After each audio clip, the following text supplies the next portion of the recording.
রাষ্ট্রপতি নির্বাচনে ভোট দেননি ব্রাহ্মণবাড়িয়া ২ আসনের স্বতন্ত্র সংসদ সদস্য রুমিন ফারহানা সহ ৬ জন সংসদ সদস্য। রুমিন ফারহানা ছাড়াও ভোট না দেয়া ৬ জনের মধ্যে রয়েছেন বিএনপির মির্জা আব্বাস, মোস্তফা কামাল পাশা, ওসমান ফারুক, খেলাফত মজলিসের আবুল হাসান এবং জামায়াত থেকে বহিষ্কৃত সংসদ সদস্য গাজী নজরুল ইসলাম।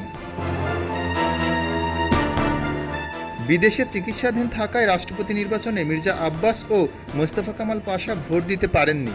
এছাড়া বিএনপির সংসদ সদস্য ওসমান ফারুক ও খেলাফত মজলিসের আবুল হাসানও ভোট দিতে আসেননি। তবে আবুল হাসান বিদেশে অবস্থান করছেন বলে জানিয়েছেন তার দলের মহাসচিব আহমেদ আব্দুল কাদের। অন্যদিকে জামায়াত থেকে বহিষ্কৃত সংসদ সদস্য গাজী নজরুল ইসলামও ভোট দিতে আসেননি। তবে দেশে উপস্থিত থাকলেও ভোট দিতে আসেননি আলোচিত সাংসদ রুমিন ফারহানা। রাষ্ট্রপতি নির্বাচনকে অর্থহীন ও প্রহসনের ভোট আখ্যা দিয়ে ভোট দেয়া থেকে বিরত থাকার ৩টি কারণ তুলে ধরেন তিনি। রুমিন ফারহানা বলেন, নির্বাচনে যদি কোনো অনিশ্চয়তা না থাকে তাহলে সেটিকে নির্বাচন বলা যায় না। এই নির্বাচনের ফলাফল সবারই জানা ছিল, তাই এটি নির্বাচন নয় বরং মনোনয়ন।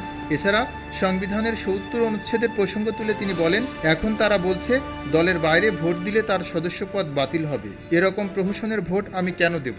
একই সঙ্গে রাষ্ট্রপতি পদে একজন অরাজনৈতিক ও গ্রহণযোগ্য ব্যক্তিকে মনোনীত করতে না পারার বিষয়টিও তুলে ধরেন রুমিন ফারহানা। ৩৫ বছর পর আজ সংসদ ভবনে বেলা ২টা থেকে বিকেল ৫টা পর্যন্ত অনুষ্ঠিত হয় রাষ্ট্রপতি নির্বাচন। সেখানে বিএনপির প্রার্থী মির্জা ফখরুল ইসলাম আলমগীর ২৫৫ ভোট পেয়ে ২৩তম রাষ্ট্রপতি নির্বাচিত হন। তার প্রতিদ্বন্দ্বী ১১ দলীয় ঐক্যের প্রার্থী কর্নেল অবসরপ্রাপ্ত অলি আহমদ পান ৮৮ ভোট।